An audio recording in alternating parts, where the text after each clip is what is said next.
സ്വർഗത്തേക്കാൾ സുന്ദരമാണി സ്വപ്നം വിടരും ഗ്രാമം. എത്ര കാലത്തിന് ശേഷമാണ് നമ്മൾ ഇങ്ങനെ കൂടുന്നതല്ലേ? 3 കൊല്ലത്തിന് ശേഷമല്ലേ ഞാൻ നാട്ടിൽ വരുന്നേ. ഒരു വീട് തട്ടിക്കൂട്ടുന്നുണ്ട്. അപ്പോ എല്ലാ കാശും ആ വഴിക്ക് അങ്ങ് പോകും. ഭയങ്കര ചെലവാണെന്നേ.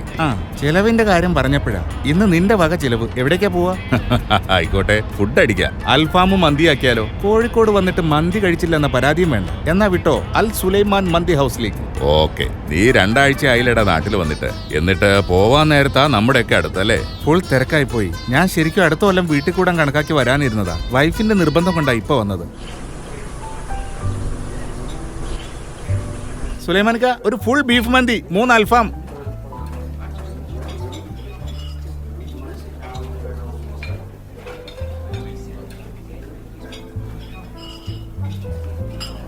വൈഫിന് വീട് പണി കാണാനുള്ള കൊതി കൊണ്ടായിരിക്കും അല്ലേ? അതൊന്നല്ല, കുറച്ചു ദിവസമായിട്ട് എനിക്ക് വയറ്റിന്ന് പോകുമ്പോൾ ചോര കാണുന്നു. ഓ, നശിപ്പിച്ചു. ചിക്കൻ കഴിക്കുമ്പോഴാണോ വയറ്റിന്ന് പോകുന്ന ചോരയുടെ കാര്യമൊക്കെ പറയുന്നത്?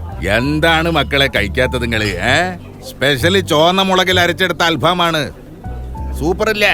എന്നിട്ട് നീ വല്ല ഡോക്ടറെയും കാണിച്ചോ? ഇല്ല, നാളെ കാണിക്കണം. എന്റെ ഷിനോജെ, വന്നിട്ട് ഇത്രയും ദിവസമായിട്ട് പോകാൻ നേരമാണോ ഇതുപോലുള്ള സീരിയസ് ആയ കാര്യമൊക്കെ ചെയ്യുന്നേ? എന്ത് സീരിയസ്? എടാ, ഇത് പൈൽസ് ആയിരിക്കും. നാട്ടിലൊരു വൈദ്യനുണ്ട്, അയാളുടെ ഒറ്റമൂലി തീരാവുന്നതേ ഉള്ളൂ ഇത്. ബെസ്റ്റ്. സുലൈമാനിക്ക, ഇതൊക്കെ പാർസലാക്കിക്കോ. ഇവനെയും കൊണ്ട് ഞങ്ങൾ അത്യാവശ്യമായിട്ടൊരു സ്ഥലം വരെ പോവാ. ഷിനോജിന് ചിലപ്പോ പൈൽസ് തന്നെ ആയിരിക്കാം. പക്ഷേ ഇതേ ലക്ഷണം തന്നെയാണ് മലാശയ ക്യാൻസറിനും എന്നറിയുമ്പോഴാണ് നമുക്ക് ടെൻഷൻ വർദ്ധിക്കുക. തുടക്കത്തിലെ ഒരു വിദഗ്ധ ഡോക്ടറെ കാണിച്ച് ചികിത്സ തേടിയാൽ മാറാവുന്ന രോഗമാണ് നമ്മുടെ അനാസ്ഥ കാരണം സങ്കീർണമാവുന്നത് എന്നുകൂടി ഓർക്കുന്നത് നന്നാവും.